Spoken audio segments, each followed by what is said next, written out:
자, 여러분 반갑습니다. 저는 영어의 틀, 영틀 강의를 만든 QL 잉글리시의 윤수정입니다. 우선 여러분이 어떤 목적으로 영어를 공부하시든 2013년을 영어 정복의 한 해로 삼고자 하신다면 이 사이트에 정말로 잘 오셨습니다. 우리는 오프라인뿐만 아니라 온라인 영어 강의 홍수 속에 살고 있습니다. 각자 저마다 자신의 강의가 최고라고 하는 그런 과장광고로 인해서 정작 학습자들은 정작 올바른 학습 방향을 설정하기가 굉장히 어렵습니다. 제가 지금부터 대한민국 최고의 영어 강의 영틀 강의를 여러분께 소개해 드리겠습니다. 영어의 틀, 영틀 강의가 타 강의하고 확연히 구분되는 그런 점은 타 강의가 올바른 지식을 그냥 전달하는 그런 강의라면은 영틀 강의는 정확하고 올바른 지식을 암기적인 요소가 아니라 영어의 우주적인 어떤 규칙 속에서 필연적으로 그렇게 돼야 되고 되는 그러한 원리에서 아주 쉽게 여러분께 전달해 드릴 것입니다. 그리고 강의가 끝난 시점에서는 각각의 개별 지식으로 이렇게 분리되어서 존재하는 그런 지식이 아닌 이 모든 개별 지식이 유기적으로 연결된 종합적인 체계적인 지식으로 이끌어준다는 게 차이입니다. 자, 말로는 무엇이든 못하겠습니까? 따라서 백문이 불여일견. 제가 직접 여러분께 샘플 강의를 들려드림으로써 강의의 성격을 설명드리고자 합니다. 자, 지금부터 여러분께서 접하실 이 샘플 강의는 어쩌면 여러분의 영어의 운명마저도 바꿔놓을 수 있는 그런 강의가 될 것입니다. 모쪼록 편견 버리시고 저와 함께 하시기를 바랍니다. 자, 제가 샘플 강의를 보여드리도록 하겠습니다. 자, 영어의 틀. 자, 제가 이 강의의 명칭을 영어의 틀이라고 한 이유는 자, 이 틀 속에 우리 영어 정복의 열쇠가 있는 것입니다. 자, 제 영어의 철학이 고스란히 들어가 있는 용어입니다.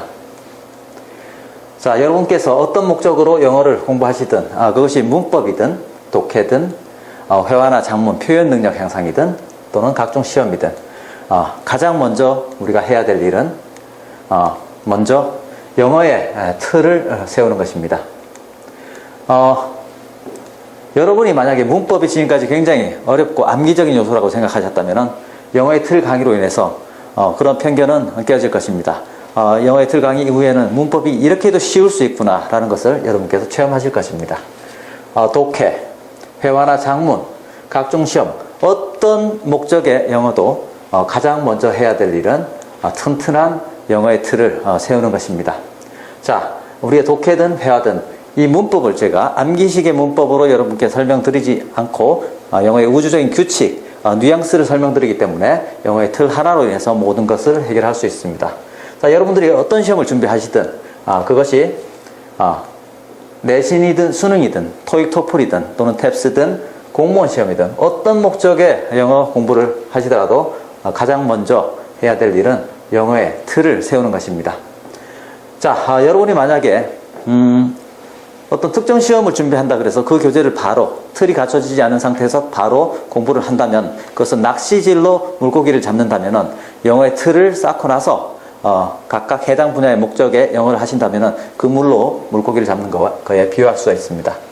자, 영어의 틀. 자, 본격적으로 제가 샘플 강의를 보여드리겠습니다. 자, 우리말도 자, 구조가 있죠.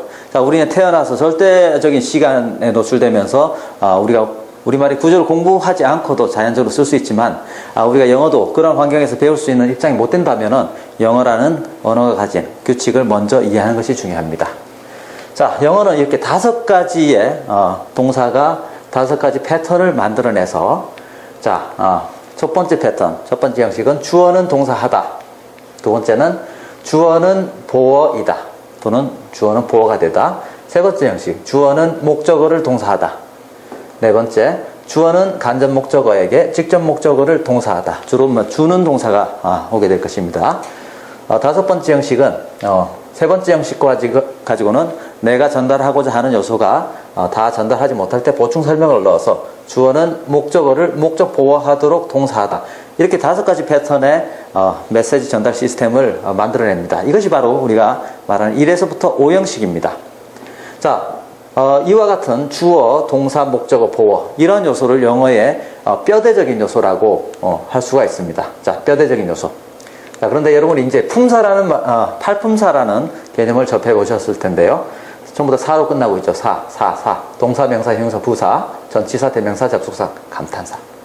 자, 이런 어떤 품사는 부품에 비유할 수가 있습니다. 자, 부품에 이게 만약에 뼈대라면은 좀 전에 보셨던 그런 부품들은 하나가 뼈대 역할을 하든가 아니면은 둘 이상이 합쳐져서 뼈대 역할을 하든가 또는 뼈대가 아닌 인간에 비유한다면은 피부, 자, 살의 역할을 하는 그러한 부품들이라고 보시면 됩니다. 자, 근데 자, 영어로 이제 part이라고 하죠. part가 부분 또는 이제 기계 장치에 들어가면은 부품 이런 어떤 용어로 쓰이는데요. 자, 우리 8개의 품사 뭐 이런 걸 암기하면은 이건 영어가 아닙니다. 영어는 자, 이런 부품들이 하는 기능 중에서 자, 동사, 명사, 형용사, 부사가 영어의 구조에서 어떤 역할을 하는지를 큰 역할을 하는지를 먼저 아는 게 중요합니다. 자, 동사, 명사, 형용사, 부사. 제가 이 4가지, 8가지 중에서 왜 4가지라고 했냐면은 전치사도 정작은 형용사나 부사 속에서 이해가 되어져야 됩니다. 그리고 대명사는 명사를 대신받은 요소이기 때문에 명사 속에서 확장형 속에서 이해되어야 되고 접속사는 2가지 성분이 나타났을 때 연결해주는 그런 요소입니다. 감탄사는 제가 왜 이 팔품사 속에 이렇게 중요한 역할을 하는 부품을 다루면서 정작 역할을 거의 하지 않는 감탄사가 있는지는 제가 생각해도 좀 이상한 그런 기본적으로 처음 영어 배우면서 몰라도 되는 그런 요소입니다. 자, 동사, 명사, 형용사, 부사가 영어의 뼈대 속에서 또는 뼈대 위에서 어떤 역할을 하는지를 먼저 알고 가는 것이, 개념을 잡는 것이 영어 공부의 첫 번째 단계입니다. 자, 동사로 인해서 나머지 뼈대, subject, 주어, 목적어, object, complement, 보어가 이렇게 만들어집니다. 자, 동사. 자, 이제 우주적인 규칙은, 자, 이 뼈대가 가지고 있는 우주적인 규칙은요, 동사는 자신이 하나의 부품이면서 가장 중요한 뼈대를 형성하는 성분입니다. 자신이 만들어지면서 문장이나 절이 만들어지기 때문에 그렇습니다. 자, 그 다음에는 subject, 주어와 object, 목적어 자리에는 반드시 자, 우주적 규칙은 명사만 올 수 있습니다. 자, 이 자리에 주어 자리에 또는 목적어 자리에 형용사가 들어올 수 없습니다. 주어 자리에, 목적어 자리에 부사가 들어올 수가 없습니다. 반드시 명사만 와야 됩니다. 단 형용사가 명사를 수식해서 명사구는 같이 형용사와 명사는 명사구라고 보기 때문에 형용사가 들어오고자 한다면 명사를 수식하면서 같이 들어올 수는 있습니다. 자, 그 다음에 이제 컴플리멘트, 보어가 남는데요. 보충 설명어입니다. 이 자리에도 명사가 들어오는 자리입니다. 자, 단 보어 자리만큼은 명사가 없을 때는 형용사도 이렇게 들어올 수가 있습니다. 자, 그래서 보충 설명어 자리에는 명사 또는 형용사가 옵니다. 자, 이것이 바로 영어가 가진 우주적 규칙입니다. 자, 그러면 부사는 어떤 역할을 하냐? 부사는 이 뼈대 자리에 절대로 들어오면 안 됩니다. 자, 이거는 우리 이제 문법 문제에서도 굉장히 많이 나오기 때문에 반드시 알아두셔야 되는 그런 요소입니다. 뼈대가 아닌, 부사는 인간에 비유한다면 뼈가 아닌 피부입니다. 자, 뼈대가 아니라 그래서 중요하지 않다는 절대 아닙니다. 우리 인간의 피부가 중요하지 않습니까? 그건 아니죠. 자, 그래서 이 부사의 위치는 뼈대가 아니므로 주로 뒤에 위치하지만 강조하기 위해서는 앞으로도 또는 중간에 삽입으로도 자유롭게 들어갈 수 있는 요소입니다. 주로 부사는 동사를 수식하는 그런 논리입니다. 동사를 수식해서, 자, 예를 들어서, 자, 주어는 목적어를 동사하다. 자, 한 소년이, 자, 명사죠. 명사죠. 빵을 훔쳤다. 예를 들어서 이런 문장을 한다면은 이거는 뼈대라고 볼 수 있겠죠. 뼈대가 아닌 살은 부사적인 요소인데, 그러면은 언제 빵을 훔쳤는지, 어디서 훔쳤는지, 왜 훔쳤는지 등등의 부사적인 요소가 이렇게 들어올 수 있습니다. 자, 이게 바로 전체 명사, 형용사, 부사가 언어적인 영어의 구조에서 하는 역할들입니다. 자, 이런 것들을 먼저 이해하면서 세부적으로 들어가야 된다는 얘기죠. 자, 동사가 이끌어내는 나머지 우주적 규칙 속에서 명사, 형용사, 부사의 기능을 하면 됩니다. 자, 어렵지 않습니다. 하지만 왜 영어가 어렵게 보이느냐?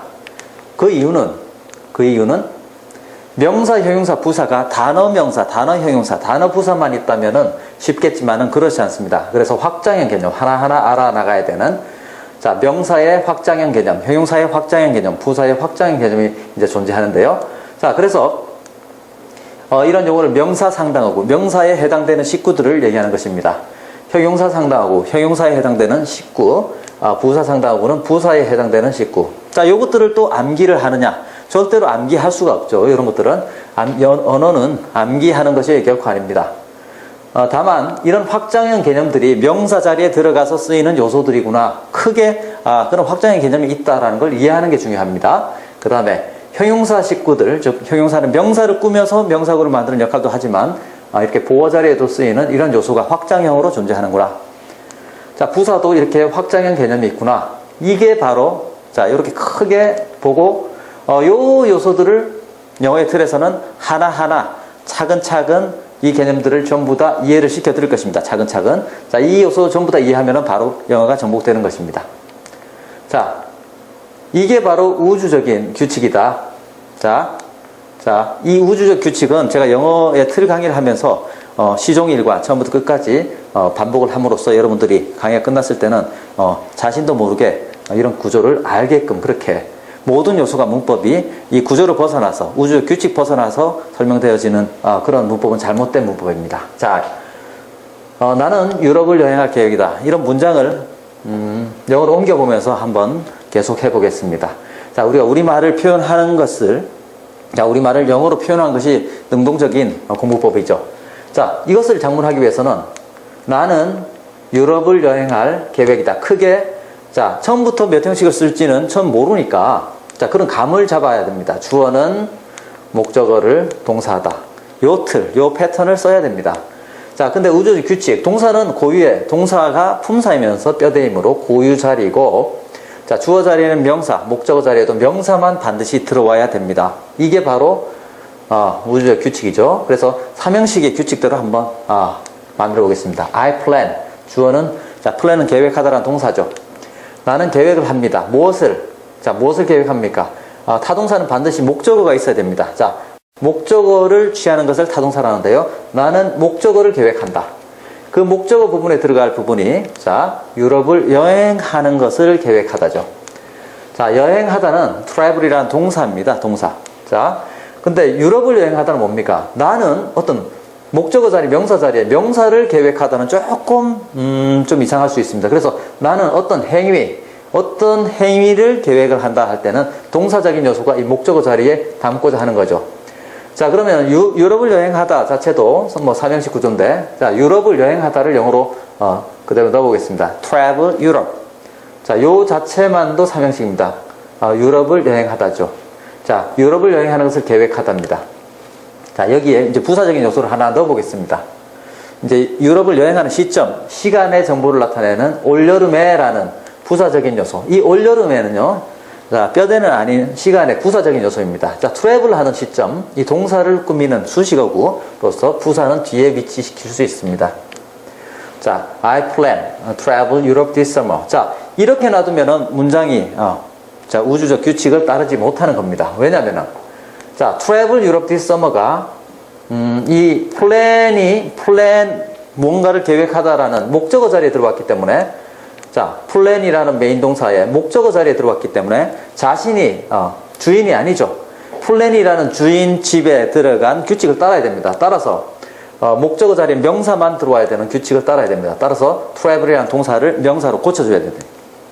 그래서 그런 관점에서 우리가 명사의 확장형 개념을 이해를 해야 된다는 얘기입니다. 자, 명사의 확장형 개념은 명사 자리에 들어갈 수 있는 요소인데 투부정사와 동명사가 바로 동사에서 만들어진